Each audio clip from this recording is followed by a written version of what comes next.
Hello everyone, it's Old Guardian here. In this video I'm going to talk about the standard rotation. The Hearthstone Standard rotation is coming up in April 2019, and in that standard rotation 3 card sets are going to be leaving the standard format and will only be available in Wild after that. So Journey to Un'Goro, Knights of the Frozen Throne, Kobolds and Catacombs, they're all leaving standard. And I'm going to take a look at what's going to happen to Warlock once these changes come in. Of course, there will also be one new expansion coming in, and we don't know details about that one yet, so that's going to have a significant effect. But we can already take a look at the current key cards, which ones are leaving, which ones are going to be staying, and what does this mean for the main decks and archetypes that Warlock currently has. Starting with Journey to Un'Goro, Warlock is actually not losing a whole lot with Journey to Un'Goro. Warlock was practically unplayable during Journey to Un'Goro because the class didn't get anything really in that expansion. It was just left completely by the wayside. It lost stuff in the rotation, didn't get anything new, and it was a complete disaster during that era. So yeah, Clutchmother Zavas is leaving, it never did much anyway.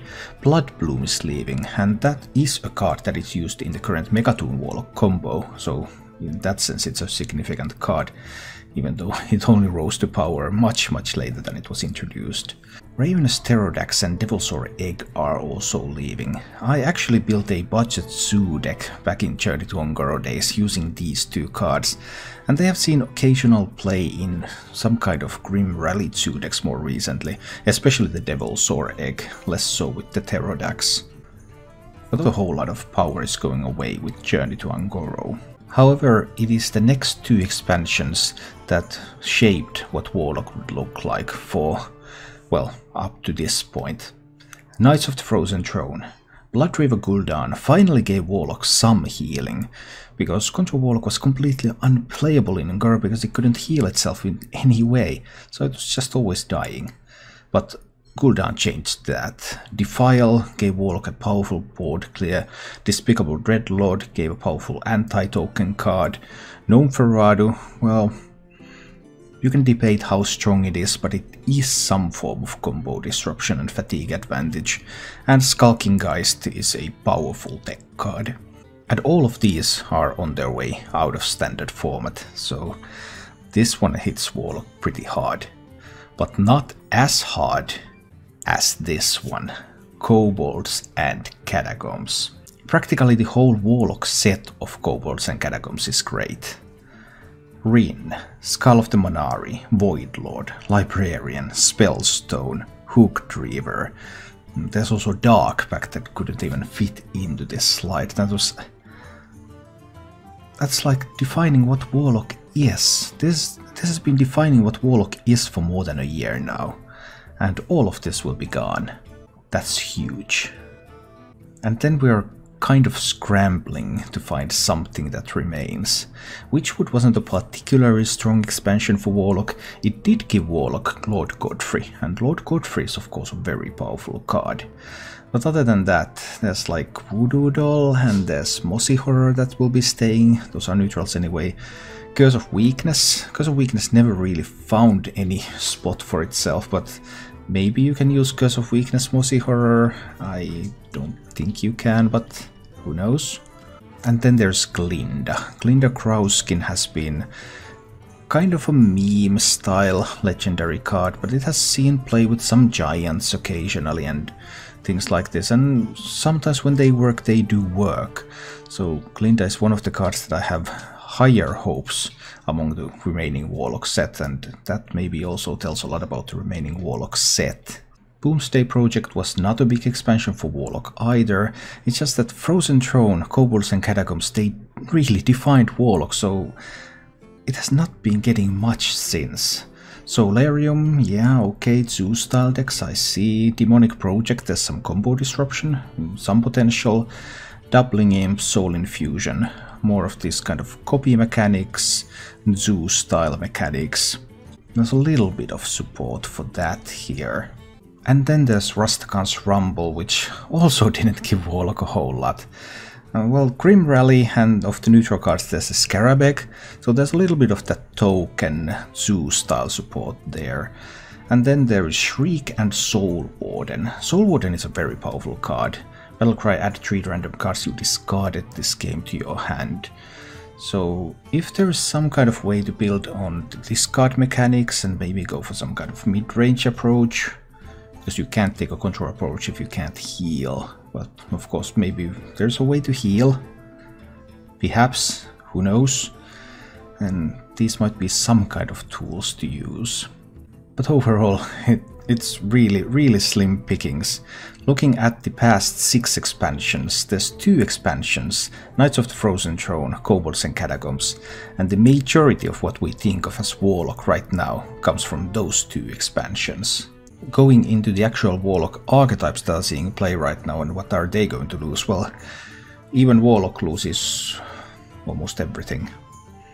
It loses most of its 2-drops, removal, the big Hooked Reaver, Swing Turn, all of its healing, Gul'dan, and Skulking Geist as a deck card.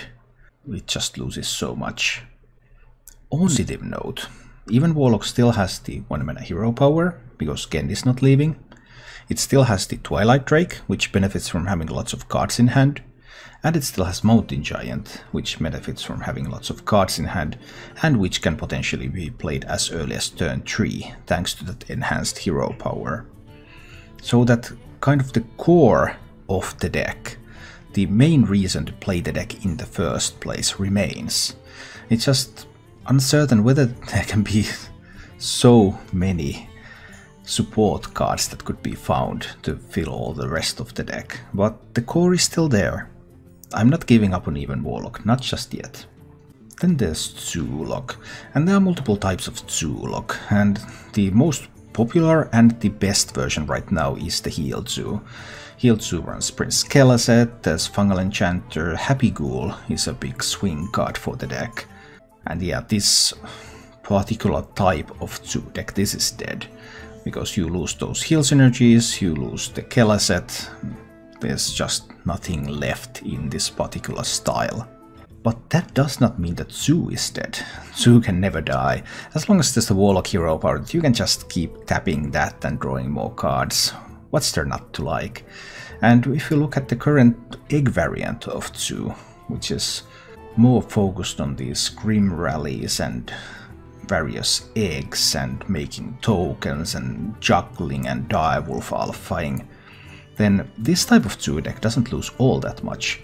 Sure, it still loses a bunch of cards too, but not nearly as many. And Zoo isn't too picky. Zoo can always replace its losses. And there's still the idea of Grim Rally, and there's the card draw with the Solarium and these sorts of token creators. They are still there. So on some level of play, this kind of Zoo deck is going to survive. Cube Warlock has defined Warlock to a large extent since Kobolds and Catacombs.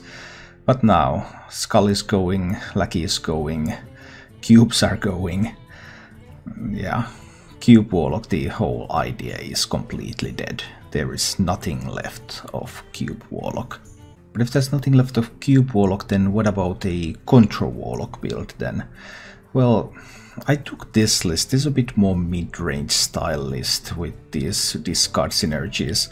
I was just hoping to showcase a bit of a different take on Control Warlock, because the same things that a more pure Control Warlock is losing apply to this one, and this one might have a bit of a better chance to live, but it doesn't look good.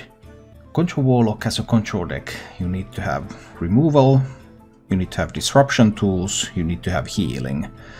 And Control Warlock is losing all the healing, and without any healing, no control deck can hope to survive. There's still some disruption tools, there's like the Demonic Project is still around, and there are some board clears. They are not all gone, so there are some tools left, but no healing just makes it so hard. As for the Mecha'thun Warlock, well, Bloodbloom is going, Cataclysm is going, Dark Pact is going. Mecha'thun Warlock has no combo left. It has no tools to kill off the Mecha'thun. So Galvanizer is staying, Mecha'thun is staying. The Warlock still has tools to discount the Mecha'thun so that it costs less than 10 mana. But what can it do to kill that Mecha'thun? And currently it does not have an answer. So unless something new is printed, then Mecha'thun Warlock is dead. Overall, the state of Warlock is extremely alarming. This is the same position where Warlock was back in 2017 when the standard rotation hit, Journey to Un'Goro came, Warlock didn't get anything, Warlock was completely unplayable, and after that Warlock got a ton of good cards over 2 expansions that defined the entire class, and now all of those cards are going away. And then Warlock will be stuck back in the Un'Goro days kind of again. So I've chosen here 3 cards that I think might be something after the rotation. There's Glinda Krauskin, but can it really rise above being just a meme card? Can it really be a powerhouse that it would have to be in order to support Warlock? Then there is Soul Warden. Soul Warden has this powerful effect. Maybe it can be used in some kind of a control shell, maybe it can be used in some kind of a more mid-range shell. And it can compensate for all those discard effects. Just perhaps, even though discard typically just isn't strong enough as a mechanic, but Soul Warden is perhaps the strongest discard synergy card that we have seen. And finally, the Grim Rally.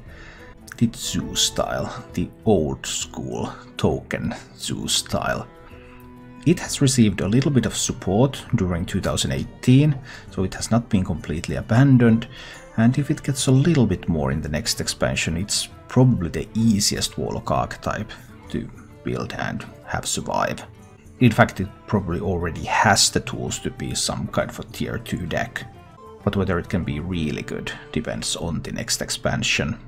All in all, Warlock is going to be in dire straits with Knights of the Frozen Throne and Kobolds and Catacombs rotating out. And we really have to hope that the new expansion gives Warlock a lot of stuff in order to compensate. Thank you for watching. If you enjoyed the show, please click the like button and subscribe to my channel for more.